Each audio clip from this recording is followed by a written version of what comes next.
Haskins is better, you're still going to have people saying, what the hell you passed up on Haskins for? But we haven't been able to see him yet because Case Keenum's been throwing the football in the nation's capital, and the rest of us, as a result, have been forced to have to deal with that. But Daniel Jones deserves a whole lot of credit on this day. Congratulations to him.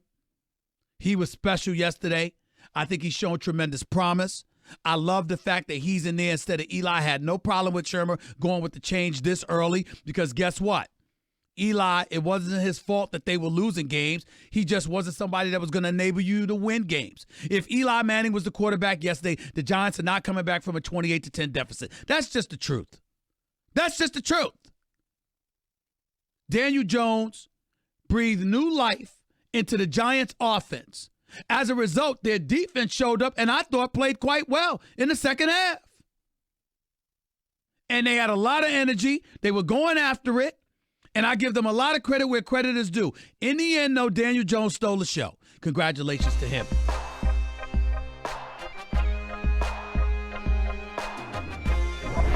That defense, what they showed tonight to me is this is a Chicago team that's ready to win right now. The back end, Kyle, Eddie Jackson, Prince. I got to take those guys to dinner. Got to take them to dinner this weekend.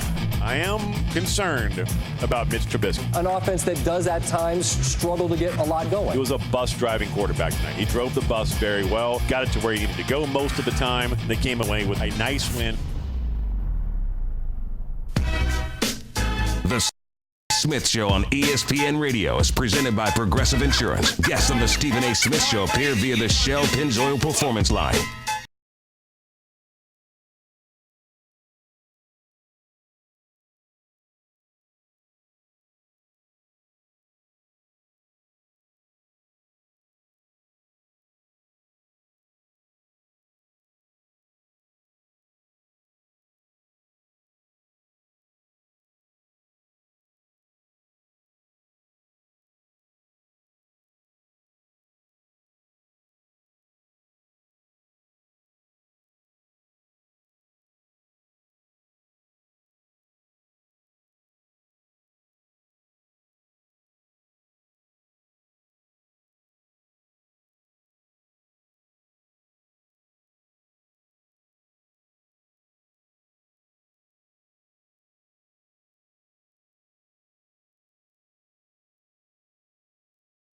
Brought to you by the new Shell V-Power Nitro Plus Premium Gasoline. Now with 4 levels of defense against gunk, wear, corrosion, and friction.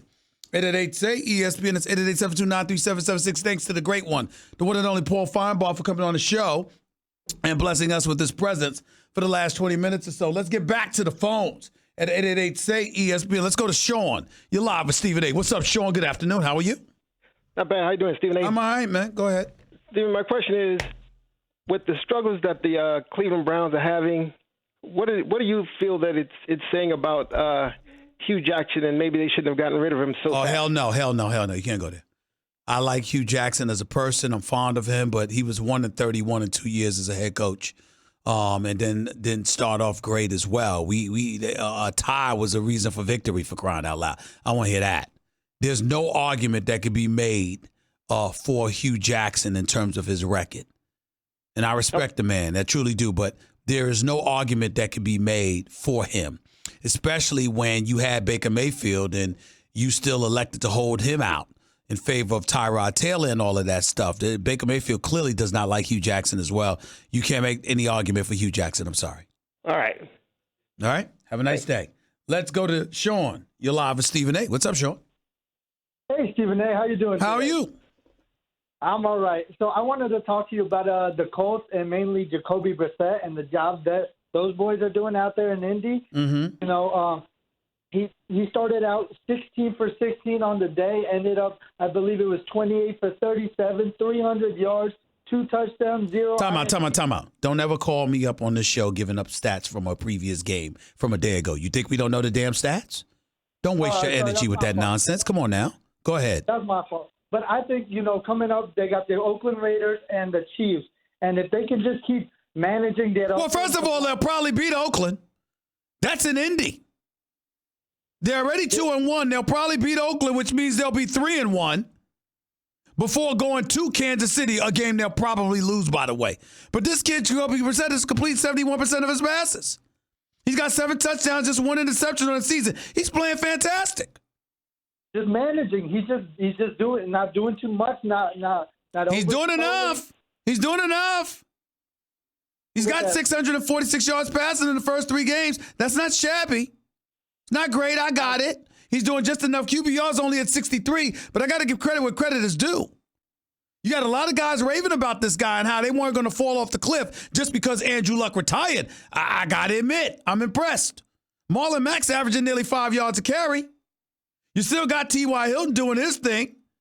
They're connecting on 80% of the times he's targeted. I'm just looking at them right now. It's really about their defense too, by the way. If you really look at it, it's nothing spectacular. 13th against the pass, 20th against the run, 20th ranked defense overall. But you got to look at the game management abilities of Jacoby Brissett and look at what they've been doing thus far. Atlanta's a shocker because Atlanta yet again found another way to lose a game. I'm very shocked by what I'm seeing from Atlanta thus far. Losing the 2 games that they've lost this year, 1 and 2 on the season. But you're Indy, you've beaten Tennessee and you've beaten Atlanta by a grand total of 5 points, but you still got it done. Got to give credit where credit is due, Sean. Appreciate the call. Z, you're live with Stephen A. Talk to me. Stephen A., how's it going? I'm all right, man. What's up?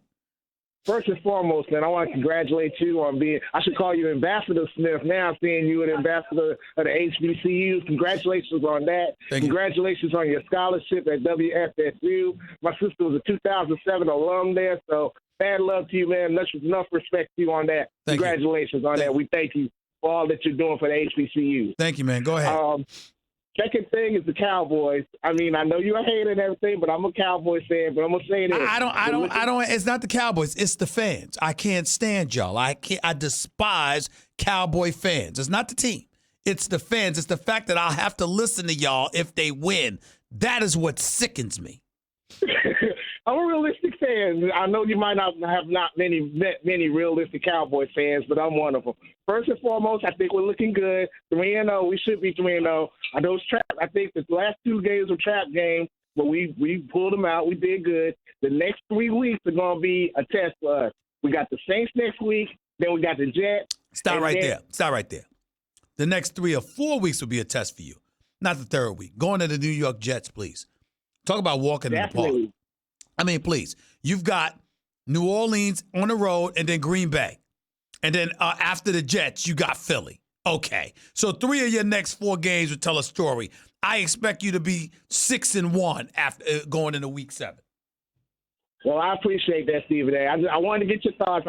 I usually take these teams like the Jets and other teams like that as trap games because the only thing I'm not liking about the Cowboys is we start off slow. If we could start the offense starting off a little bit quicker, I'd like it a little bit better.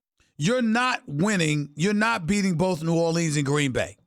Okay? So you're going to lose one of those games, but you'll win one of those games. You'll beat the Jets, which means you'll be 5-1 after week 6. And then after that, you'll go up against the Eagles. That's going to be a home game. I think you'll split with the Eagles this year. I don't know which game you're going to win, whether it's at Philly or at Dallas, but you're losing one of those 2 games against the Eagles this year.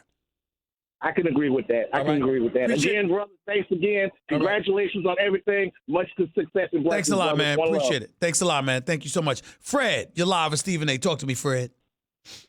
First off, Stephen A., I want to say I do agree with you. There is a lot of nepotism going on in the league. Mm-hmm. And my question pertains to the Buffalo Bills. Do you think our offense needs to be a little bit more aggressive? I just don't know how talented your offense is. That's my issue with the Buffalo Bills. I don't know how talented it is. When you talk about aggression, all right, you got the 5th-ranked rushing attack, okay? That's good. Frank Gore is running the football for you.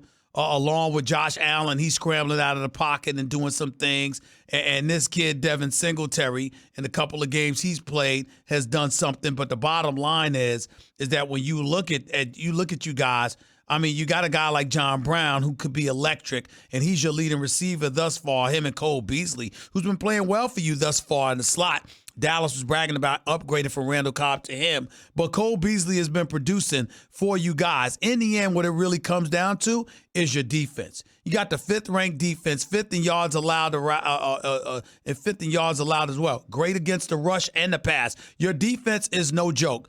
I understand y'all are looking at it and saying maybe we need to be more aggressive. But what I would tell you is that even though Josh Allen has completed 64% of his passes, the bottom line is 3 touchdowns, 3 interceptions for a reason. He's still a relatively young quarterback. To be more aggressive is to invite him to potentially make more mistakes, and you might not want to do that. Okay. All right. Thank you. Take it easy, man. 888-SAY-ESPN. That's 888-729-3776. You're listening live to Stephen A. ESPN Radio, ESPN News. Back with your calls to close out the show in a minute. Your radio, your computer, your phone.